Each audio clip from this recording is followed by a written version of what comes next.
अनजाग्रा प्रियफोर दिनैनि रादाबा नोंथांखौ गोबां सोमोनांहोगोन मानोना दिनैनि रादाबनि जिथु बाथ्राफोर दङ बे बाथ्राफोरा गोबां सोमोनांथावना आरो जाफेरै बाथ्रा बायदि नोंथांमोना मोनगोन। नंगौ अनजाग्रा प्रियफोर नोंथांमोना थाम्बनेलाव अलरेडि नुखाबाय जे थाम्बनेलाव नुनाय बाथ्रायाथ' साधारन बाथ्रा जे बेबायदिथ' जाखाबायानो थायो। बेबायदि जायो गोबां ख्रिस्टियान व्यक्तिफोर जाय ख्रिस्टियान व्यक्तिफोरा ख्रिस्टियानखौ नागारनानै जिसु ख्रिस्टखौ नेवसिनानै हिन्दु समाज फारसे हिन्दु धोरोम फारसे गोबां थांफिननाया दङ गोबां जाहोनफोरनि थाखाय।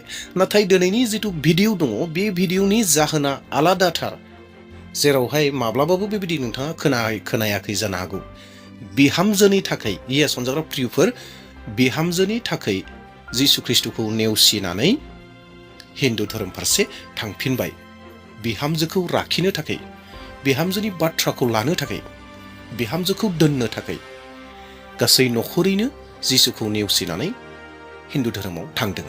बेबायदि रादाब अनजाग्रा प्रियफोर नोंथांमोना लानानै फैदों। दा बेयावहाय नोंथांमोना जोबजासिम नायगोन जेन बेयाव मा मा बाथ्रा बुंदों, बेयाव बोरै जादों, बेफोर गासैखौ नोंथांमोना डिटेल्सै नुगोन। बेनि उनाव आङो जोबनाय फारसे नोंथांमोननो फंनैसो बुंहैसिगोन। दा बेयावहाय नोंथांमोननो रादाबखौ दिन्थिग्रोनो हास्थायदों। रादाबखौ नोंथांमोना नायग्रोदो।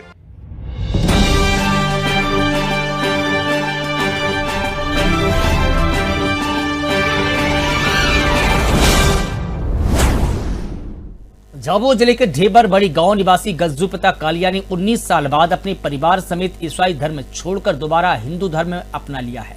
ये कदम गज्जू के बेटे की शादी के बाद उठाया गया, जब बहू को पता चला कि ससुराल वाले ईसाई धर्म को मानते हैं और वह मायके लौट गई।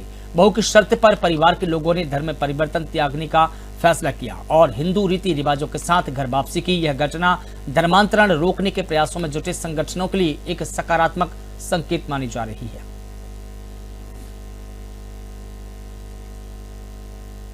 ये मालूम पड़ा शादी हो गई, इसके बाद आणु गई। तो वहाँ जाके चौकी लोग ने देखा तो वहाँ भराड़ी पे खरुस माना हुआ। तो इसी वजह लड़की ने आके बोला कि वहाँ खरुस है तो मैं ईसाई धर्म में नहीं जाऊँगा। अच्छा, आपको जब ये मालूम पड़ा कि क्रिश्चियन है तो कैसा लगा आपको? अच्छा नहीं लगा ना, खरुस नहीं लगा। तो लड़की वहाँ रहना नहीं चाहती? नहीं चाहती। उसका क्या कहना है? वो भी हिंदू धर्म में आएगा तो ये इसके लिए तैयार है आने के? तैयार हो गए? तो क्या बताया इन्होंने? ये बताया कि हम हिंदू धर्म में आ रहे हैं। आज आप यहाँ घर वापसी के लिए आए धर्म परिवर्तन के लिए, तो आप ईसाई धर्म में क्यों चले गए थे? हम 20 साल पहले मेरी घरवाली बहुत बीमार थी, इस वजह से मतलब चर्च में लिया वो ठीक हो, इसीलिए मैं गया। तो आपकी वापस आने की वजह क्या? वापस हिंदू धर्म में क्यों आ गए? धर्म में आने की वजह है मेरे लड़की की शादी करी जब हम क्रिश्चियन थे और उनको जो भांगीरा थे उनको बताया था, पर इससे ये बताया नहीं सामने वाले को। इसी वजह से मतलब जो भी हमारा वो बोलते हैं कि हम इसी धर्म में हम रहने नहीं चाहते। एक कहावत आपने सुनी होगी, सुबह का भूला अगर शाम को घर आ जाए उसे भूला नहीं कहते। एक ऐसा ही प्रकरण झाबुआ में हुआ है, जहां एक व्यक्ति उंडवा गांव के वो 19 साल पहले जिन्होंने ईसाई धर्म स्वीकार कर लिया था और उसी के हिसाब से अपना जीवन यापन कर रहे थे, परंतु हृदय परिवर्तन हुआ और उनके जो लड़का उसने एक हिंदू लड़की से विवाह किया था। उस लड़की की डिमांड थी कि अगर आप ईसाई धर्म नहीं छोड़ोगे तो मैं आपके घर नहीं आऊँगी। तो उसने उसकी बहू की इच्छाओं का मान रखते हुए उन्होंने पुनः हिंदू धर्म में घर वापसी की है। आप मेरे पीछे देख सकते हैं, ये सभी गांव के लोग यहाँ पे आए हैं उनके साथ, और ये सभी बड़े खुश हैं कि जो 19 साल से दूसरे धर्म में चले गए थे वो वापस आ गए हैं। पूरा गांव खुश है। हमारे पास तड़वी है, गांव के कुछ भगत लोग भी हैं और कुछ महिलाएं भी आई हुई हैं। तो उनसे ये हुआ कि धीरे जो झाबुआ जिले में जो धर्म परिवर्तन का एक मामला अक्सर झाबुआ जिला इसके लिए मशहूर है, तो एक ये एक सुखद खबर है कि एक व्यक्ति की घर वापसी हुई है। आज हम भगत हैं एक हमारे साथ, उनसे इस विषय में बात करेंगे। भगत जी, आपको कैसा लग रहा है घर वापसी हुई है एक व्यक्ति की? बहुत बढ़िया लग रहा है। हमारो एक हिंदू धर्म घटी 3 पासों लायक बहुत बढ़िया खुशी। पूरा गांव खुश है? पूरा गांव हो पूरा देश खुशी को चल अच्छा, तो इसके लिए कोई जश्न वश्न होगा रात को, क्या है? अरे कहीं खुशी मनाओगे रात को? अरे खुशी मनाऊं तो बहुत बढ़िया पार्टी करूँ, इन्हें दाल बाटी करूँ और पनीर वनीर बना के जिमाड़ू बताने।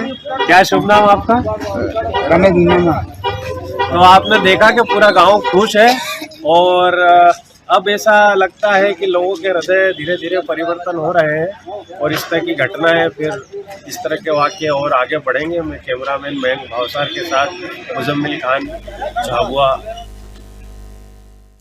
अनजाग्राफोर, नोंथांमोना जि रादाबखौ नुबाय, बे रादाबा जादों मध्य प्रदेशनि जाबुआ जिल्ला होननायनि सिङाव जानाय मोनसे जाथाय। दिनैनिफ्राय लानानै 19 बोसोर सिगाङाव बिसोर हौवा हिन्जाव जिसु ख्रिस्टखौ नाजावदोंमोन आरो बिसोरो बेबायदिनो खुलुमनाय सिबिनाय मण्डलिजों थानानै खालामबोगासिनो दङ। बावैसो माखासे दिननि सिगाङाव जिहेतु बिथांमोना गोदो गोदायनि हाबा जाखाबाय आरो बिथांमोनहा गथ' गथाय दङमोन, फिसाला दङ आरो फिसालानि थाखाय बिथांहा बिहामजो लानानै फैबाय आरो बिहामजोआ हिन्दु धोरोम फोथायनायनि बेकग्राउन्डनिफ्राय। जेब्ला बिहामजोआ सफैबाय, बिहामजोआ न'आव सफैनाय लोगो लोगोनो मोनथिबाय जे नखरा ख्रिस्टियान समाजनि, जिसु ख्रिस्टखौ फोथायनायनि। दा बेयावहाय बिहामजोआ बेयाव थानो थाखाय राजि जायाखिसै, ख्रिस्टियान जानो थाखाय राजि जायाखिसै, जिसु ख्रिस्टखौ नाजावनो थाखाय राजि जायाखिसै। जुदि आंखौ नांगौब्ला, आंखौ बिहामजो हिसाबै नांगौब्ला एबा आंखौ बिसि हिसाबैबो बिसालायनो थाखाय बाथ्राखौ बुंदों आङो, जेन बिसि नांगौब्ला नोंसोर बयबो हिन्दु जानो नांगोन, हिन्दु धोरोमाव फैनो नांगोन। बे बाथ्राखौ हयथ' बुंबाय आरो बिथांमोननि साननाय हनायफोराबो सिंनि बाथ्रा, सिङाव मा जाखो बेखौथ' आं बुंनो हानाय नङा। सरासनस्रायै ओरैनो नुजानाय बाथ्राया बेनो जे जि बिहाव दङमोन, जाया बिहाव जागोन एबा जाया बे केमेरायाव बुंगासिनो दङ, जे हाइ कार्ड लाजादों, इन्टारभिउ लाजादों, बिथाङाबो बुंदों जे आं 19 बोसोर सिगाङावनो जिसु ख्रिस्टखौ नाजावदोंमोन आरो 19 बोसोरनि सिगांनिफ्राय आङो ख्रिस्टियानमोन, नाथाय दायो बिहामजोनि थाखाय आङो दायो हिन्दु धोरोमाव फैफिनबाय होननानै बिथाङा स्पष्टयै रोखा रोखायै बुंदों। नुबायना अनजाग्रा प्रियफोर, दिनै बुहुमाव मा जागासिनो दङ, जों ख्रिस्टियानफोरहा माबायदि आखल आखुफोर दङ। जानो हागौ बेखिनियावनो एसे बाथ्राखौ साननानै नायोब्ला एसे मोनदां हायो, हयथ' बिहामजोआ गोबां धोनि खोमा, बिहामजोआ गोबां धोन दौलत गोनां खोमा, गोबां फरायनाय खोमा, साख्रिबो गोनां खोमा, जायनि जाहोनाव बिसोरो बेफोर गासैखौबो नुनानै सोलायबाय। बेफोरबो जानो हागौ, हयथ' गोबां धोन दौलतफोर मोनबाय खोमा। आरो गुबै बाथ्राया जाहैबाय, बिथांमोना जुदिअ 19 बोसोर सिगां, 19 बोसोर सिगाङाव जिसु ख्रिस्टखौ नाजावदोंमोन, ख्रिस्टियान जादोंमोन, बिथांमोना प्राकृत सैथोयै जिसु ख्रिस्टखौ नुखायाखै। जों बेखौ बुंनो हायो, जाय व्यक्तिफोरा थारैनो जिसु ख्रिस्टखौ लोगो मोनबाय, थारैनो परिबर्तन जाबाय, जिसु ख्रिस्टनि अननाय दया अनुग्रहखौ मोनबाय, बासायजानायखौ मोनबाय, बै व्यक्तिया माब्लाबाबो बेबायदि खामानि मावनो हाया। दाखालि बावैसो आङो सासे व्यक्तिखौ लोगो मोनदोंमोन।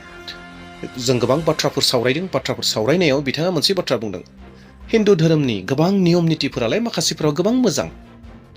आंबो सम सम सानो जे आंबो हिन्दुआवसो थांसै नामा, मानोना जोंनि ख्रिस्टियानफोरनि गेजेराव सोरबा सोरबाया गोबां रोखोमनि बाथ्राफोर बुंग्राफोर दङ। आं बेफोरबायदि बाथ्रा बुंनायफोरखौ खोनासंनो बाथारबाय होननानै बिथाङा बुंदों। आरो बिनि उनाव बिथाङा बुंबाय जे आंबो हिन्दु धोरोमावसो थांसै नामा माब्लाबा सानो, नाथाय आंखौ मोनसे बाथ्राया हमथायो, बे जाहैबाय आं जुदि गुबुन धोरोमाव थाङोब्ला बासायजानायखौ मोननाय नंलिया, आङो सोरगो रायजोखौ मोननाय नंलिया, बेयावखायनो आङो थाङाखै।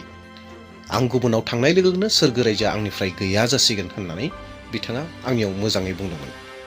नंगौ अनजाग्रा प्रियफोर, जाय व्यक्तिया जिसु ख्रिस्टखौ सैथो गोसोजों नुबाय, जेसेबांखि दुखु मोना मानो, जेसेबांखि तारना होजाया मानो, जेसेबांखि गाज्रि बाथ्रा बुंजाया मानो, बै मानसिया जिसु ख्रिस्टखौ नागारनानै जेरावबो थांनाय नङा।